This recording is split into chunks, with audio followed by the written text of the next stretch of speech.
If you don't heal what hurt you, you'll bleed on people who did not cut you. Just pause and think over it for a second.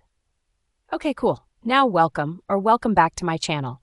I'm Arij, a psychologist and life coach with a global community of thousands of learners. My mission is simple: to help you grow, change, and become the best version of yourself. And speaking of growth, if you're serious about making real changes, be sure to check out my Patreon. You'll get access to exclusive content, all my paid courses, and personal coaching. Let's transform your life together. This isn't your typical solo podcast or anything. This video is about what I learned this week through hands-on learning, research, and a shift in perspective. You know, sometimes the toughest lessons come from the most unexpected places, and this week was no exception for me. I had one of those experiences where someone's insecurities got projected onto me, and honestly, they thought they were doing me a favor. They called it advice, but really it was just their own baggage being dumped on me. I won't go into every detail, but the situation played out in a way that really tested my patience. It was one of those moments where someone, thinking they're coming from a place of authority, feels entitled to criticize you in ways that hit personal. At first, it felt like an attack on my education and my worth, all disguised as helpful advice. Now, typically, in situations like these, it's easy to get angry, and trust me, I felt it. The frustration crept in, and I found myself triggered, because when someone crosses those personal lines, it strikes a nerve, especially when it touches on something we might already feel insecure about. That's exactly what happened to me. But here's what I realized about these triggers. They don't just appear out of nowhere. We get triggered when there's something unresolved within ourselves, something we haven't fully faced. So instead of reacting on the spot, which I easily could have done, I took a breath and chose to stay calm. It wasn't easy, but reacting emotionally wouldn't have helped. One of the first things I learned was the importance of staying composed, even when every fiber of your being wants to fire back. Keeping control over how I reacted saved me from an argument that wouldn't have been worth my energy. Sometimes, silence and grace are the best responses, but that's not where the learning stopped. I realized afterward that I needed to reflect on why this situation triggered me so much. And it came down to something pretty simple. I needed to set stronger boundaries, to protect myself from this kind of thing in the future. Sometimes we ignore the bad vibes we get from people, even though our intuition is screaming at us to pay attention. I had sensed something was off from the beginning, but I ignored it. Lesson learned: always trust your gut. When something doesn't feel right from the start, that's usually a sign. I should have listened. Another important takeaway was the need to stop relying on other people's opinions to validate me. Instead of trusting my own instincts and knowing my worth, I went to this person on someone else's recommendation. And that's fine. Recommendations are great, but at the end of the day, you know what's best for you. No one else can define your value, and when someone tries to tear you down, it's often more about their insecurities than it is about you. I'll admit at first I was holding on to a lot of resentment. I didn't like the way I was treated, and it would have been easy to stay angry and hold a grudge. But here's the thing about grudges: they don't do anything but keep you stuck. So I sat down, opened my journal, and wrote out everything I was feeling. I realized that if I didn't release that negativity, it would only keep me in a negative loop. And as much as I didn't want to, I wrote down that I was forgiving her, not because she deserved it, but because I needed to free myself from that emotional baggage. By journaling, I was able to step back and look at the situation more objectively. That's when I realized she was dealing with her own issues, most likely a superiority complex, rooted in her own insecurities. Once I could see that, it became easier to forgive, because it wasn't really about me at all.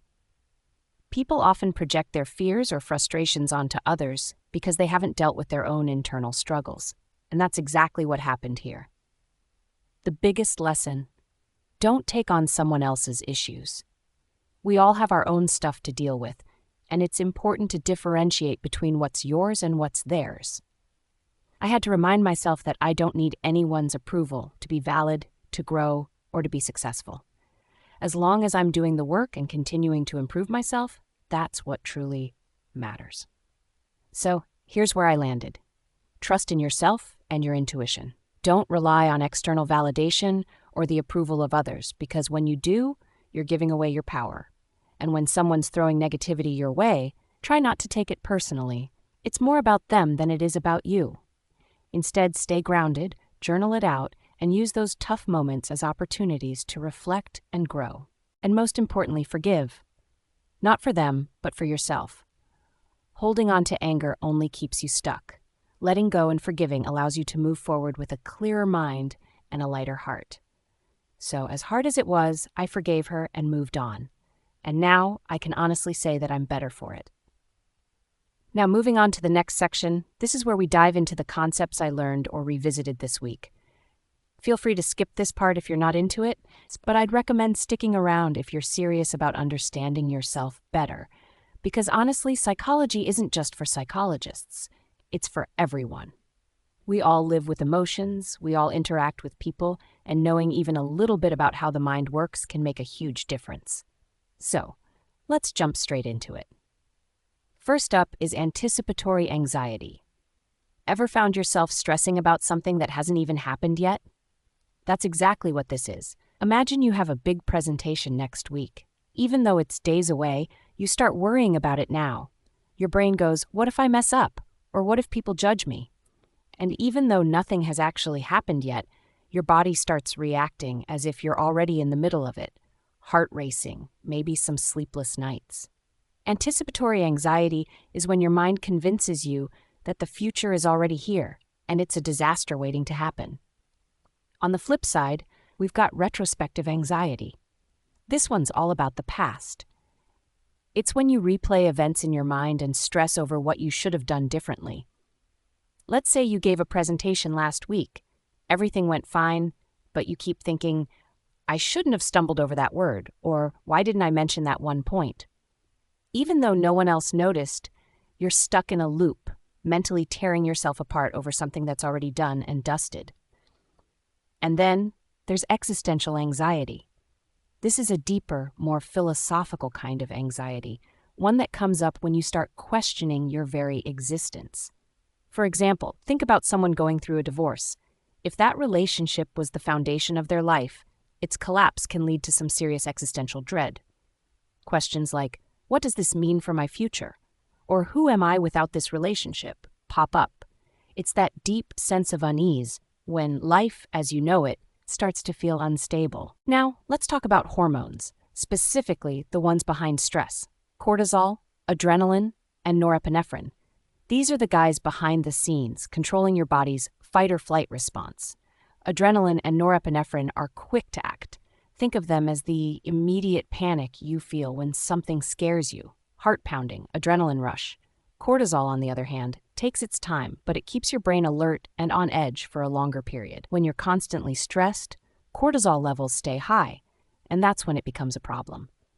It's meant to help you tackle challenges, but it can end up making everything feel like a threat. But here's the thing. When anxiety kicks in, you actually have a choice. You can let it spiral out of control, or you can try to calm yourself down. When your heart's racing and your mind's running wild, that's your cue to pause. Instead of feeding into it, slow down your breathing, quiet your thoughts, and focus on calming your body. This isn't easy, but it's possible. With practice, you can train your brain to handle anxiety in a healthier way. One thing I find incredibly helpful when anxiety feels overwhelming is to zoom out, mentally. Picture this. Imagine yourself standing where you are and then zoom out. See your house, your neighborhood, then your country, and eventually the whole earth. Suddenly, your worries seem a lot smaller. This trick helps put things into perspective, reminding you that in the grand scheme of things, your current stress isn't as monumental as it feels. It gives you a sense of relief. Here's an interesting point. Anxiety and excitement are closely related. They both trigger similar physical responses, like a racing heart or butterflies in your stomach. The difference? Anxiety is when your brain interprets those signals as fear. Excitement, on the other hand, is when you see them as signs of adventure. So sometimes by just shifting your perspective, you can turn anxiety into something more positive. Let's talk about how anxiety works like a magic formula. It goes something like this. anxiety equals overestimating how bad something is going to be, into underestimating how well we think we can handle it. So the next time anxiety hits, remember that it's usually not as bad as you think it will be, and you're probably more capable than you give yourself credit for. Something else I found useful this week is the idea of giving it time. Now, this isn't about waiting until things magically get better. It's about recognizing that all feelings, good or bad, are temporary. Whatever you're feeling now, it will pass. Sometimes just reminding yourself of that can help ease the pressure. Another concept that really hit home is the idea that avoiding something only makes it worse. Whether it's a task, a conversation, or a feeling, the longer you avoid it, the bigger and scarier it becomes. So facing things head on, even when it's uncomfortable, is always the better option in the long run. One of my favorite techniques this week has been externalizing. Sometimes the best way to get something out of your system is to write it down. There's something powerful about putting your thoughts onto paper. It's like taking them out of your mind and giving them space to exist somewhere else. It's freeing. Then there's mindfulness meditation, the practice of being fully present in the moment. When your thoughts start drifting to the past or future, gently remind yourself to come back to the present. It's a skill that takes time to develop, but it can bring you so much peace once you get the hang of it. On the practical side of things, I also revisited the idea of the psychological coat hook. Picture your worries as a coat hanging on a hook. Once you notice it's there, turn it around and take the weight off. It's a small mental exercise, but it can make a big difference in how heavy your worries feel. Another thing, when you feel overwhelmed by anxious thoughts, it's like receiving an invitation to a party you don't want to attend. The trick is simple. Don't accept the invitation. Instead, step back, breathe, and choose not to engage with those thoughts. It's empowering when you realize that you can control which thoughts you give attention to and which ones you let go. One thing I find really practical is something I call the bedside list. If you've had an intense day and your mind just won't quit, grab a pen and paper before bed. Jot down every little thing running through your head. It's like clearing out mental clutter so you can get some proper rest. Sometimes the simple act of writing things down helps you detach from the overwhelming stream of thoughts. Let's also talk about trust. This one hit me hard. A lot of anxiety comes from a lack of trust. We don't trust ourselves, we don't trust others to help, and we don't trust that things will get better. When things go wrong, our minds love to dig up old stories from the past to justify why we should never trust again. But here's the thing. Trust isn't built overnight. It's a process, and you have to rebuild it piece by piece, with yourself and with others. The more you trust yourself to handle life's challenges, the less anxiety holds you back. Another interesting concept I came across is about motivation. Motivation isn't just about getting up and physically moving. It's about the mental and emotional drive to take action, whether that's being productive or doing something positive for yourself. Sometimes, when you're feeling stuck, the answer is simple. Stop thinking and start doing. Even taking a small action can snap you out of that overthinking loop. Speaking of taking action, one of the best ways to break through stress is to feel your walk. Imagine you're walking from point A, a stressful situation, to point B, which is where you want to feel calm. Focus on each step, slow your pace, breathe deeply, and really look at your surroundings. This practice of mindful walking can help ground you and slow down that racing mind. Now let's bring it all together with one key takeaway. Don't accept the invitation. Worrying thoughts are like invitations to an anxious party you don't want to attend. The next time they pop up, instead of diving in and engaging, you can just choose to decline. Trust yourself, stay grounded, and remember that you have the tools to manage whatever comes your way. Recent research has shed light on how depression affects the brain, particularly in the amygdala, which is crucial for processing emotions. The study found that depression lowers brain activity related to positive experiences while increasing responses to negative ones. This creates a negativity bias where everything feels more negative than it actually is. About 15% to 20% of people experience depression at some point in their lives, and around 30% of those don't respond well to traditional antidepressants. Understanding why this negativity bias occurs is key to developing better treatments. Scientists from the Institut Pasteur and other institutions studied how the amygdala works during depression. They discovered that during depressive episodes, the neurons responsible for recognizing positive feelings are less active, while those that recognize negative feelings become overly active. By observing mouse models that displayed behavior similar to depressed humans, like increased anxiety and a lack of interest in positive stimuli, researchers identified these important changes in brain activity. Excitingly, when they activated the neurons that process positive experiences, the mice showed fewer negative emotional reactions. This breakthrough opens up new possibilities for creating effective treatments that could help reverse the negativity bias in depression. Researchers are now investigating whether these findings can lead to therapies that reactivate the brain circuits needed to improve mood, bringing hope to those struggling with depression. All right, we're now moving on to our last section, and I want to dive deep into some of the limiting beliefs I've discovered along my journey, along with the insights I've gained from my experiences. First and foremost, and let me emphasize this, it's the most important point. We all are unique, period. You are unique in your own way. Think about it. No one in this world can replicate your experiences, your thoughts, or your feelings. No one can bring the same perspective to life that you do. Embrace your individuality. It's your superpower. When you recognize that no one can be like you, it opens up a world of possibilities. You don't have to compare yourself to anyone else. Instead, focus on what makes you, you. Now let's talk about giving yourself time. This is something I wish I had understood sooner. We often rush into wanting to change everything at once, especially when it comes to living a more disciplined life. I've been there. I've tried to overhaul my routine completely by jumping into intense workouts, tackling a heavy workload, and squeezing in self-care all at the same time. It's like trying to sprint when you haven't even learned to walk yet. But here's the thing. When we overload ourselves like that, our bodies and minds can go into survival mode. They sense the stress and think, oh, we're in danger. As a result, your body pulls the handbrake, using all its energy to protect you and pull you back into your old familiar patterns. Why? Because those old patterns feel safe, even if they aren't serving you anymore. So we have to give ourselves time. It's crucial to start small, very small. Even just 5 minutes of exercise can be a great beginning.